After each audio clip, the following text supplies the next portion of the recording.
প্রথমে Chrome on করবো, ক্রোমে গিয়ে এখানে সার্চ করবো এলপিএল পার্টনার পোর্টাল, এখানে চলে আসবে।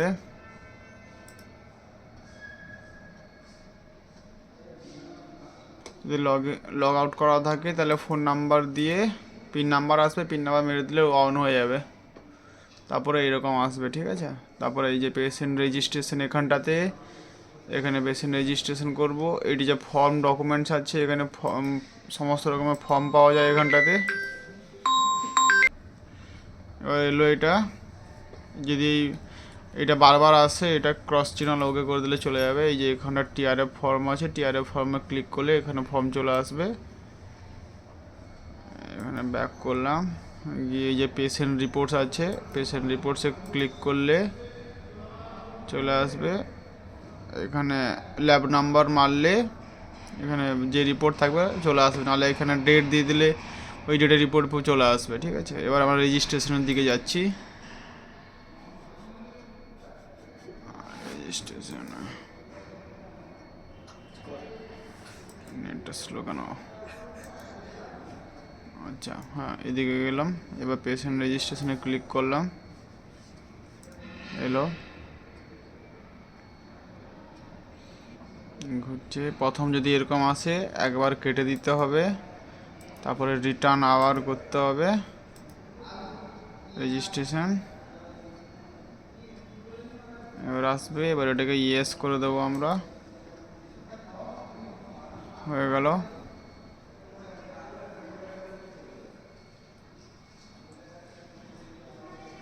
এবার এখানে ফোন নাম্বারটা মারতে হবে পেশেন্টের,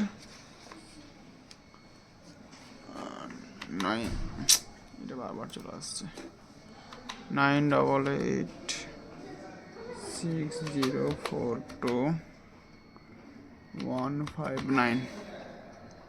যদি আগে থেকে রেজিস্ট্রেশন করা থাকে তাহলে দেখে নেবো, এর মধ্যে ক্লিক করবো। আর না হলে নতুন করে রেজিস্ট্রেশন করতে হলে এই যে অ্যাড নিউ পেশেন্ট আছে, এখানে গিয়ে আবার নতুন করে পেশেন্ট করতে হবে, ফিল আপ করতে হবে। আমার যেহেতু আছে আগে থেকে, কৃষ্ণা সিনহা কোথায় গেল, 74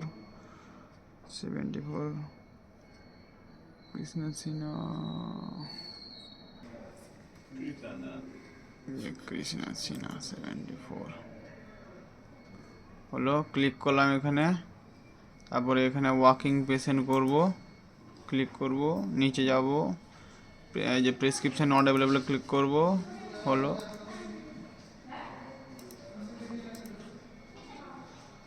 আদার্স করে দেবো, সাবমিট। এখানে এতগুলো অপশান আছে, পেশেন্টের কী প্রবলেম আছে আমরা তো আর জানি না, তাই আদার্স করে দেবো, দিয়ে সাবমিট করে দেবো। এখানে পেশেন্টের টেস্ট ডিটেলস দিতে হবে, ঠিক আছে। U001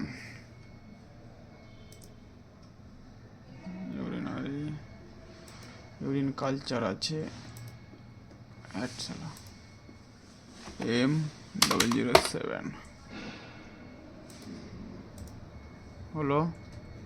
এবার এখানে ডক্টর ডিটেলস দিতে হবে, যদি ডক্টরের নাম থাকে ডক্টর নাম দেবে, নাহলে এখানে সেলফ অপশান আছে, সেলফ অপশানে ক্লিক করে দিলে হয়ে যাবে। আমার ডক্টরের নাম যেহেতু আছে তাই ডক্টরের নামটা দিয়ে দেবো, ডক্টর হচ্ছে না, হয়ে গেল। এবার এখানে প্রসিড অপশান আছে, প্রসিড করে নেব, ঠিক আছে।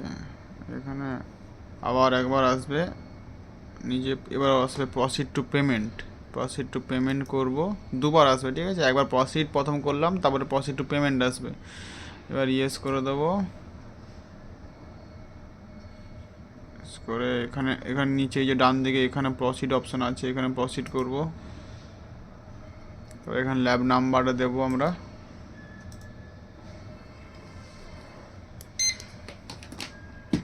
চলে এলো। এখানে একটা ফ্লেভার নাম দিতে হবে,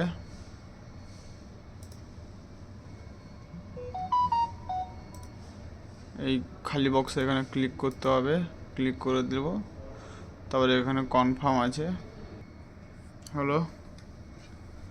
এবার এখানে নিচে কনফার্ম অপশান আছে, কনফার্ম করব। হ্যালো, দিয়ে দিয়েছি আমি।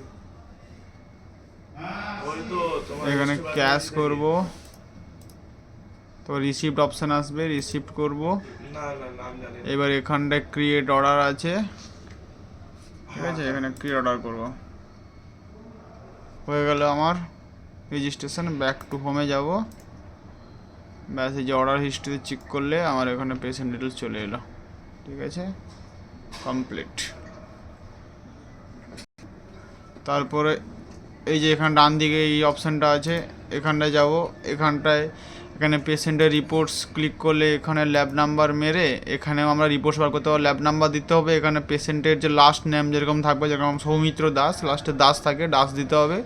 আর এখানে যে ল্যাব আইডিটা থাকবে, এখানে ল্যাব আইডিটা দিতে হবে। দিলে এখানে গেট রিপোর্টস অপশানে ক্লিক করলে চলে আসবে। তারপর এখানে ইনভয়েস আছে, সেমভাবে অপশান হবে, শুধু ইনভয়েসে ক্লিক করলে ওই ইনভয়েস বিলটা চলে আসবে, ব্যাস। আর এই যে এখানটায় এই যে পেশেন্ট ইনকোয়ারি আছে, এখানে গেলে আমরা বিভিন্ন টেস্টের ডিটেলস এখানে আমরা জানতে পারবো। ধরুন সুগার আছে, ফাস্টিং ব্লাড সুগার এলো, এখানে ক্লিক করলাম, এবার চলে আসবে কত টাকা প্রাইস, কোন ভাইলে নিতে হবে, কতটা প্যারামিটার, এখানে ইনফোতে চেক করব। চেক করলে এই যে চলে এলো, ঠিক আছে, গ্রেড হবে নিতে হবে।